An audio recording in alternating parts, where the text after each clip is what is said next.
Hi, I'm Amanda Morgan, and this is Not Just Cute, the podcast, where we discuss all kinds of topics to help bridge the gap that exists between what we know and what we do in early childhood education. We're starting conversations with academics, authors, decision makers, educators, and parents so that together we can improve the quality of early childhood education, while at the same time protecting and respecting the childhood experience. If you were a young child sometime between the late 60s and early 2000s, chances are you have a great bit of fondness and nostalgia for a kind and gentle man you spent a lot of time with, but never actually met. The man in the red sweater, Mr. Rogers. Fred Rogers' famous TV show, Mr. Rogers' Neighborhood, ran in the United States and Canada for over 3 decades. I was definitely one of the millions of children who grew up watching Mr. Rogers, joining him for walks around the neighborhood and into the wonderful world of make-believe. As an adult, my respect for Fred Rogers grew even more, as I learned he wasn't just a man with a TV show, but a visionary who was profoundly committed to people, to kindness, to the science of child development, and to meaningfully ministering to children and families in deep and simple ways. Fred Rogers passed away in early 2003. Prior to his death, however, he articulated the goals and vision for an institute to carry on his work and his legacy. The Fred Rogers Institute was established at St. Vincent College in Fred's hometown of Latrobe, Pennsylvania, that same year. In this episode, I'm talking with Dr. Dana Winters, Executive Director of the Fred Rogers Institute, about how the work of Fred Rogers continues today. Before we jump in, a quick reminder that this is a fantastic time to prepare your Why We Play letters for next year. These letters will help you jumpstart important conversations in your learning community about the importance and power of play in your early childhood setting. I've been thrilled to talk with people from all over the United States and Canada and hear ways they're using these letters to help others around them understand more about why play matters for young learners. People don't value what they don't understand. If you want to help parents and colleagues understand the value of play, the Why We Play letters were created just for you. Learn more and grab a free sample letter at notjustcute.com/whyweplay. Fred Rogers shaped generations of children through his work during his lifetime. Today, the work at the Fred Rogers Institute continues that legacy, supporting those same children he once spoke to through television screens, as they now become the helpers for today's children and families. You can find this episode's show notes, which will be full of links and amazing resources, at notjustcute.com/podcast/episode 51. If you could use some of Mr. Rogers' gentle inspiration today, you're in the right place. Let's jump in. Dr. Dana Winters, thank you so much for joining us on the podcast today. Thank you so much for having me. I'm so excited to be here. I loved getting to listen to you. We both spoke at the same conference, and I was really excited to be able to hear your keynote. And so I'm excited for you to share some of those same insights with people today. So to start it off, I wanted to see if you could share a little bit about what it is that you do as the executive director of the Fred Rogers Institute and a little bit of your professional journey, perhaps personally, that's brought you to this point. Sure. So as executive director, I like to say that I have the best job in the world. I truly believe that. Not only do I get to work with really amazing people and passionate people about children's development and families and educators, but my role is really to shepherd the advancing of a legacy that is so much bigger, I think, than people realize. Mm-hmm. Fred sure was Mr. Rogers to many of us. And I do have people who will yell at me for calling him Fred. But at the Fred Rogers Institute, we look at Mr. Rogers' Neighborhood, but I like to say that we are invested in Fred outside of the sweater, which is everything that Fred was as a public intellectual, as an advocate, as a student, as a minister, and there's so much to Fred Rogers. So that's really the big part of my job, is to open up the archive here, 22,000 items from Fred's life, but to open up our knowledge of Fred to meet experts in many other fields who can benefit from a deeper understanding of those philosophies and values. I love that holistic approach to it, that I think many people have a very simplistic view of who, like you said, Mr. Rogers was, but really that full legacy. So can you tell us a little bit about what your background is that has put you into this position? I'm sure there are a lot of people listening that are like, I want to work at the Fred Rogers Institute, right? Like, how does somebody get this dream job? Mm-hmm. Well, Fred would call it guided drift, and I completely agree with that. So my background is in education and education policy primarily. I was working previous to this. I was an evaluator and researcher at a university setting, faculty member, but I'd always been really interested in the power of relationships. And regardless of the educational setting, regardless of the people involved, the power of relationships to move children and organizations and families forward. So a lot of my research work was in relationships between adults and children. I started my work in family settings, so looking at relationships among family members, and then joined a researcher who was at the time Fred Rogers Center, now Fred Rogers Institute, and we came together to advance some additional research in looking at relationships and bringing this framing of Fred Rogers. So I never dreamed that this would be a place where I ended up, but my goodness, I can't imagine being anywhere else. Right. It's such a great fit. And that emphasis on relationships, I just think that's so much of what his work spoke to and stood for. And I love it. I think it's so important. One of the favorite axioms I like to share is that all human development happens in the context of human relationships. I mean, it just should be obvious to us, but there's so many factors that get in the way. And so I love that emphasis on those relationships. So you mentioned that part of what you do in essence is this stewardship over Fred Rogers' legacy. So can you tell us a little bit more about Fred Rogers' vision and that legacy and all that it encapsulates? Like you mentioned, it really goes beyond maybe what some of us think of at first. It does. And the Fred Rogers Institute was developed by Fred. So he was looking at, when his time was ending in television, he wanted to continue to work in support of children and families and their helpers, and wanted to do that by teaching and writing and his public advocacy work. And so the Fred Rogers Institute was created out of that vision. However, he died shortly before we opened, so we don't have a real clear-cut understanding of what he wanted us to do. Mm-hmm. And, when Joanne was still living, Fred's wife, I would check with her just to say, are we doing this right? Do you think this is what he wanted?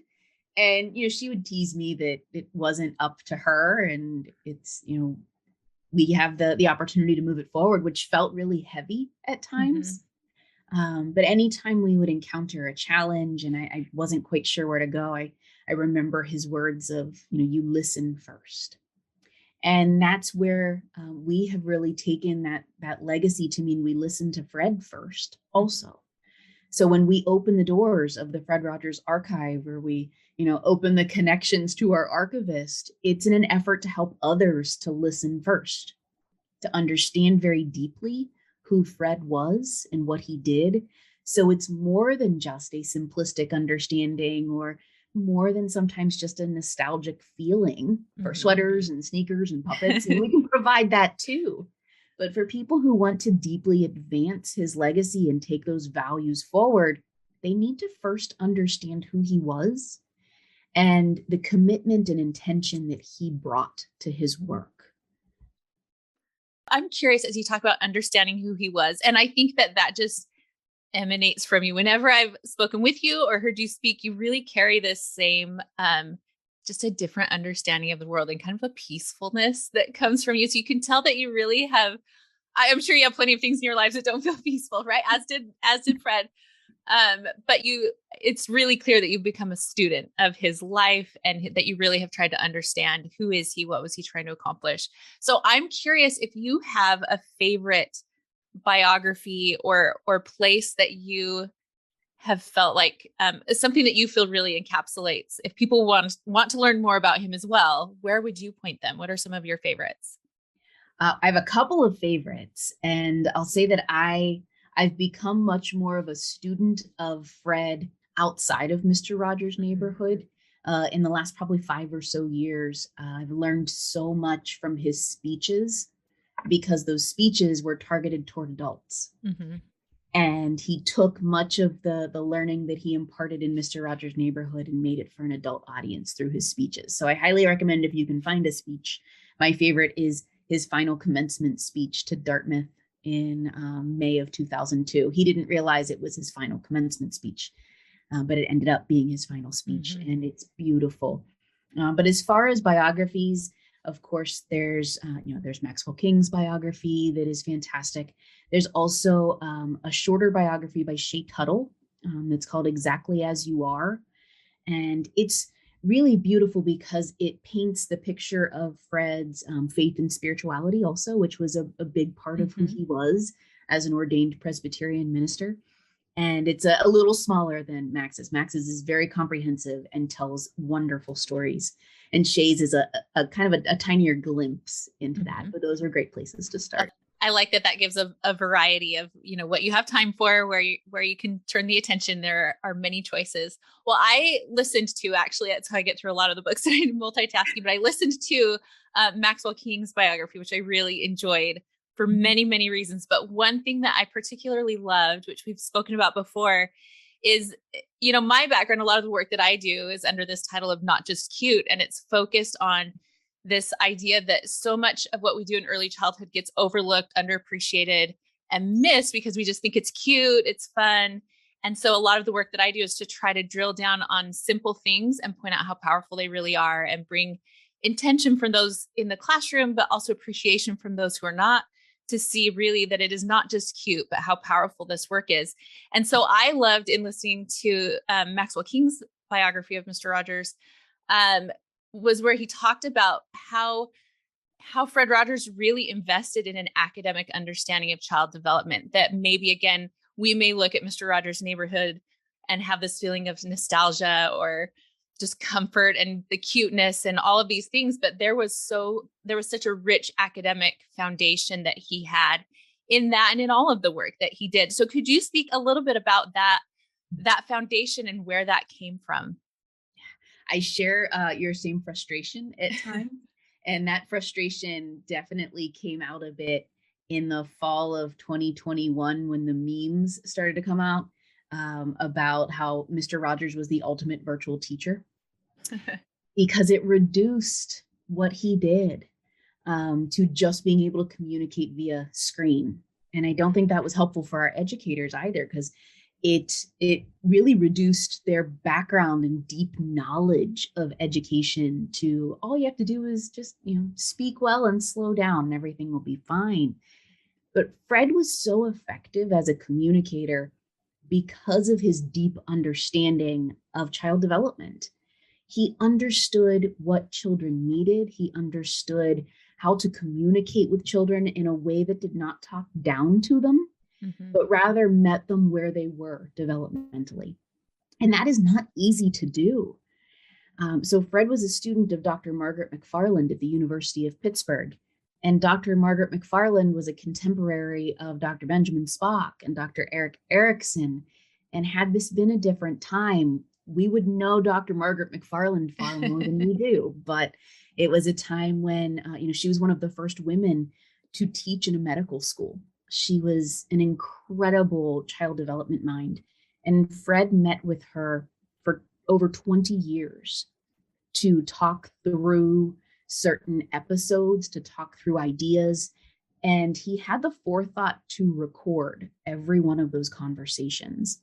So we right now have 283 tapes with an A side and a B side of their conversations about child development. And we're slowly working our way through those.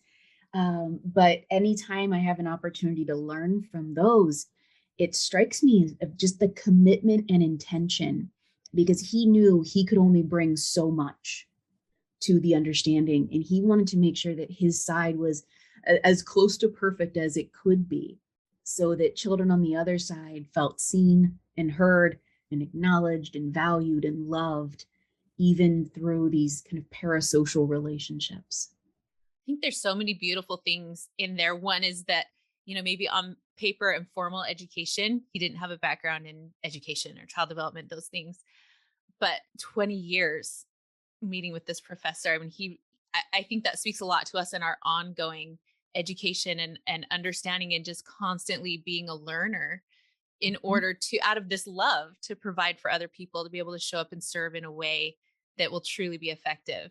And I love that example. And I also love, and hadn't really thought before, that as I think about you working and being a stewardship over Fred Rogers' legacy, but really wrapped in that is also, like you said, Dr. McFarland, who maybe didn't get as much of the recognition in her time, but to see that the legacy of Fred Rogers is the legacy of Dr. McFarland as well, that this amazing work that she, without accolades, brought into so many of our own childhood memories, it's from the fruits of her work as well, which is a beautiful thing to know. Yeah, it almost speaks to what you said in the very beginning about the importance of human relationships and learning. It was the relationship between Fred and Dr. McFarland that allowed for all of that grappling with really difficult material and this deep understanding, so that it was able to be shared with all of us as children and young people and families.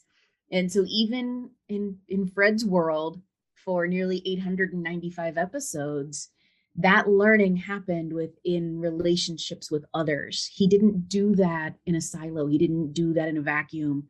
He didn't do it all by himself. And I think sometimes we forget that those human relationships aren't meant to end after childhood. That, okay, we're done. We've learned it all. Now we do it on our own. But those relationships are still so valuable to our continued learning and growing. That's really so many beautiful reminders in there. So many lessons for us to take for ourselves. Now, you mentioned a little bit earlier that this was called the Fred Rogers Center and is just very recently shifting to the Fred Rogers Institute. So I'm curious what's behind that name change. I mean, that's a subtle change, but it's important enough to, redo all of the signage and the letterhead and all those things. So it must be important, and made with a lot of thought and intention, as everything else that you do. I mean, that's one of those principles, I think, behind his work, is this intentionality. So can you speak a little bit to that, of why go through all of this work and effort to change one word in your title? What's behind that? Yes, a lot of work and effort and intention. It's been about a year in the making. We went through a strategic planning process recently where we really found that what we were doing was not necessarily in alignment with who the world saw us to be. And, we have been around now for 19 years, which is hard to believe. And we've had a couple of identities in those 19 years. But in the last probably 5 or 6 years, we really cemented ourselves as the helpers of helpers, if you will. Our mission statement as the Fred Rogers Center for Early Learning in Children's Media was to support children to become competent, confident, and caring human beings. And it is a beautiful mission, but we weren't working directly with children.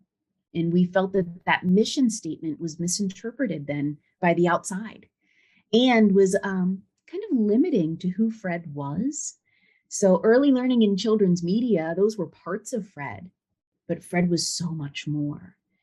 And to indicate the kind of academic nature of what we do, but also the broadening of perspectives as to what Fred can contribute moving forward, we've made the switch from center to institute and get better signals who we are and what we do.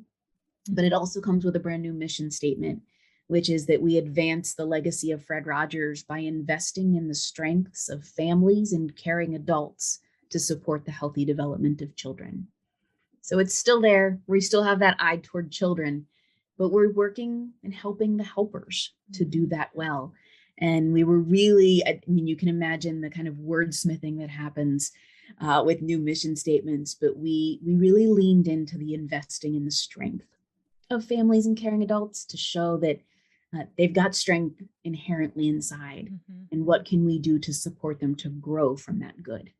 Well, I personally think you hit the nail on the head as you shared that new mission statement. I literally had goosebumps because it really does just hit with so few words on some really powerful and important pieces for our society and for families and communities. So I say, well done. Well, thank you. Thank you. Every time I share it, I have to tell you, I still hold my breath a bit. But we've talked with a lot of people, and we're really, I think it's one of those things that as a staff here, we can repeatedly say this and still feel really excited about it, Mhm. which means we're on the right path. That is a good sign for sure. So when I listened to you speak, you were speaking on simple interactions, which I know is a topic that you do a lot of work around and is really powerful. And again, is one of those things that really um, hits me in my own heart because it's pairing those things again, these simple things and how powerful and important they are for young children and for families and communities. So I know it's a small question with a really big answer. I mean, you've clearly spoken for hours and hours and hours on this topic, but can you give kind of a primer version of what are simple interactions? Why do they matter so much? What do they look like? Sure. Oh my goodness. Yes. So simple interactions is an approach to promoting and affirming developmental relationships and interactions as the foundation for all learning and growing. And the reason we call it simple interactions is because it is simple, and it was built off of our understanding from Fred that the deep and simple is far more essential than the shallow and complex. And so it helps, I think our hope is that it helps people to see the depth in the simplest of moments and how deeply important they are for children and for educators and for families. So we take very small moments of interaction and use those as learning material for, again, growing from the good. So we're looking at strength in these moments and helping us to focus our intention and consistency around the moments. So it's not necessarily to say, here's what you should be doing better, but rather, how do we focus in on what we're doing well in order to be more intentional about growing those moments? And I love that it isn't just focused on necessarily classroom practice. It applies there, but it's everywhere. It's the crossing guard. It's any person that interacts in the life of a child. That those small, simple interactions, as you said, over time accumulate the consistency that those really have huge impacts. And to just be aware of those, and to I love that you have this strength space focus to just see that these little things that are not even perfect, that aren't scripted, that aren't um a huge project, that these just simple passing moments, we can really make golden moments out of those. Yes. Yes, sometimes we like to look at them as the everyday most mundane moments that we might overlook. And when we're working with educators especially and ask, tell me about your day. It's those moments that we don't hear about. It's you either hear all the things that went supremely well or all the things that went supremely wrong. And it's those moments in between that we are stringing together as we develop. How often have we as families or educators planned something really special and realized that it was in the getting there that we learned the most, or that's what our children remember most, and not the grand gesture in the end. And so it's understanding that sometimes what seems most simple is really most valuable. Mm-hmm. And when we realize that, it helps us to shift that intentionality, that it doesn't mean that we stop planning those grand gestures, but we realize that um, to take those moments along the way, to slow down and appreciate them and not race through it, always trying to get somewhere, but to be present in those moments. That Yes. to recognize how powerful those are as well. And I'll make sure that I link in the show notes to some of these. You have lots and lots of work that you've made available, and I'll make sure and share that, some of those videos that I think are so powerful to watch, and give people that want to dig in a little bit more deeply into that and find more resources that you offer there. Another term that I've read in some of your work is this term helpful appreciator, that's something that we need, and something that I hear in your work as well. Can you explain a little bit about what is a helpful appreciator? Sure. Helpful appreciator is a term that we've taken and interpreted and thought about from Fred Rogers, of course. But being a helpful appreciator, in my words, not Fred's, it means to be able to focus on what is good about people and to be able to reflect that to them and to appreciate people for who they are right here in this moment. I oftentimes will contrast this with the helpful critic. So, the helpful critic, those are the people who point out everything that we're doing wrong and say, look at me, I'm being helpful because I'm telling you all of your failures. And I'm sure some of us can think of people we know like that. And a helpful appreciator does the opposite. So, a helpful appreciator will point out when you're having a rough day, sometimes the brighter spots, not in a way that forces you to be positive, but in a way that shows that there are people who are still noticing and noticing what is good about you, sometimes in days when you don't feel all that good. And that was something that we took from Fred, and he would talk about finding what is healthy and laudable about another person and reflecting that to them. And I think it's a beautiful sentiment. I can't say that I'm always successful in doing it, but it's one of those that takes some intention. Although my kids are embarrassed pretty much continually by me in the grocery store because I do this. I'm the random person who picks up conversations with everyone in the grocery store, and my teenager especially does not value that anymore. But I think there's something to being a helpful appreciator that the world could really use right now. Absolutely. Being able to focus in on seeing one another and seeing one another for who we are beyond just sometimes how we're presenting. And I love that you emphasize that it's not kind of a false positivity. That I think in my own interpretation that this helpful appreciator can appreciate those challenging feelings, right? That I can acknowledge and appreciate and validate those feelings and add to with the positive that we see as well. And I agree that our world could really use a lot more helpful appreciators. So we could all take on that challenge to see what we can do within a single day to be more of a helpful appreciator, and how much that would change our own circle and hopefully emanate outwards to change more and more. Another phrase that I love is this phrase deep and simple, which comes up in many places. And I think I even wrote it down on a note card that's probably here on my desk just to remind my own self. And I just love, there's a larger quote with that. And I know that it influences a lot of the work that you do and a lot of the work that Fred Rogers did. And I'm, like I said, written it down to try to make it more of a reminder in my own work. Can you share some more about where that phrase comes from and how it influences your work at the center or the Institute? Yeah. So our work is really, I would say if there's a quote from Fred Rogers, there's probably two that influence our work the most. One is that it's through relationships that we grow best and learn best. But the other is that it's the deep and simple that is far more essential than the shallow and complex.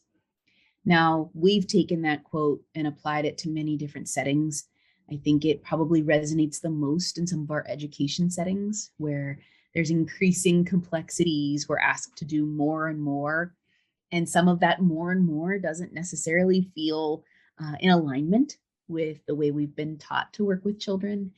And it's the deep and simple, and not simplistic, but simple. Mm-hmm. So it's looking at, for Fred, that was the intention that he brought, was the depth, and then the intention to communicate it in a simple way. Mm-hmm. I think it's probably where we most frequently see that with Fred. We have his speeches here or scripts from the program where you can see him trying to find the right word. And there's, line after line after line of trying to just wordsmith to make sure that that word is conveying what he hopes. And oftentimes it's to make the word simpler. It's to make the word, because it's in the simplicity of the words and the communication that we find our meaning. And we also, there's a less of a likelihood that we are excluding people from being able to engage with some of those topics. And so I think the deep and simple is one, a place where educators have really found value to consider what's deep and simple about their day. Mhm. month or year, whatever it happens to be. But it's also, I think it's a call to a lot of us to be able to understand what we're doing in a way that is deep, but be able to communicate it to others in a way that is simple. Mhm. I think that is just that encapsulates so much of, I think, anybody who works in early childhood education. That really is the core of doing it well, is to understand it on a deep level and to be able to share it in a way that is simple enough, whether that means simple enough to connect with young children, but simple enough to communicate with parents and make sure that everyone understands clearly, that it takes a deep understanding and to be able to. I love the example that you gave of Fred editing his own work, to because that simpleness wasn't effortless. That Mm-hmm. it took a great deal of intentionality and work, that sometimes I think we overlook the fact that it takes a lot of work to find the right kind of simple. Yes, simple does not mean easy. Mhm. And to me, that's easy sometimes can feel shallow because it might not have the thought and intention behind it. Mhm. So, yes, simple, especially, and that's something that I think it was in the documentary, but a note we found here in our archive where Fred had written, "Don't let anybody ever tell you this was easy." Mm. And it's true. It was difficult work, but it was worthwhile. Mhm. Just so much to be learned from his example and his legacy, and I'm a little jealous that you get to soak it up every single day, and I'm also so grateful that you do, and that you yourself do deep and simple work so that we can all access it and understand a little bit more and bring a little bit more into our lives and into our own practice. So I appreciate that. Before I let you go, I do want to ask you one more question. I'm curious, what things are you either working on or learning about or studying right now that's getting you really excited? Wow. We're in a bit of a thinking and growing mode right now. So we've got two brand new things that we're considering moving forward. And then there's one established program that is growing that makes me really excited. So the established program that's growing that makes me really excited is a program we call Educators Neighborhood. And this program started with a few kindergarten teachers in Pittsburgh public schools who were sharing Mr. Rogers' Neighborhood in their classrooms. And a longtime friend of mine said, "Why don't we go see what they're doing?" And we went and watched. And then we had a cup of tea and thought, "Oh my goodness, there's got to be more educators who are doing the same thing." And we built this little community of 10 or 12 educators. And then COVID hit. We thought, oh, well, that was fun. Mhm. And said, "Well, no, what happens if we move this community online?" And so we moved it into a virtual space. And last year we had about 89 educators from across the United States and 7 different countries who chose to come and share some time with us and be a part of a community that engages with Fred's teachings and episodes of Mr. Rogers' Neighborhood, to be able to impart as educators in a number of settings. So educator very loosely. And we're getting close. This week we'll close our applications for next year. And we're at almost 400 Oh, applications. wow. Yeah, so not quite sure how we're going to equip everyone, but we're going to do our best. So I'm excited about the growth there.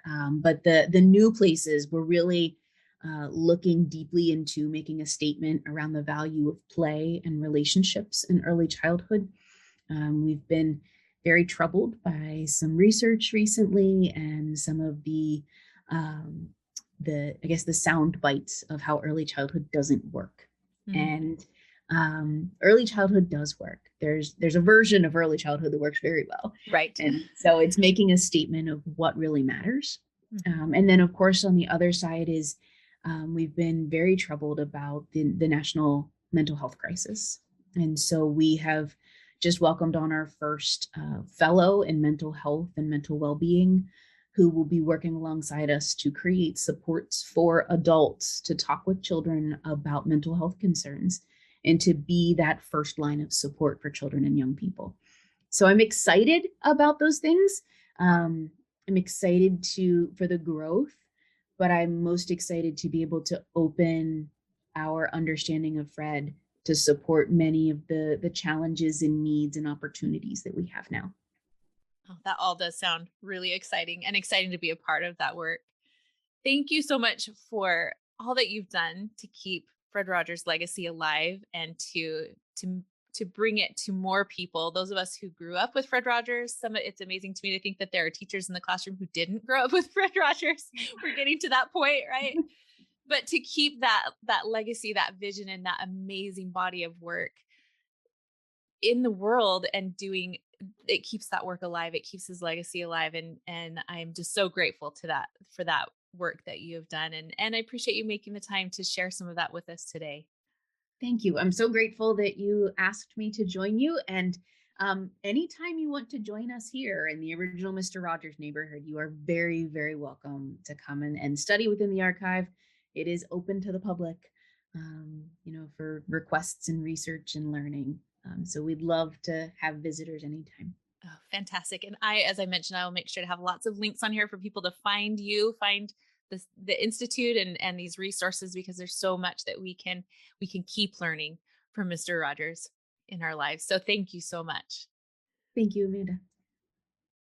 As I prepared the show notes for this episode, I came across a quote from Fred Rogers that I wanted to be sure to share with you.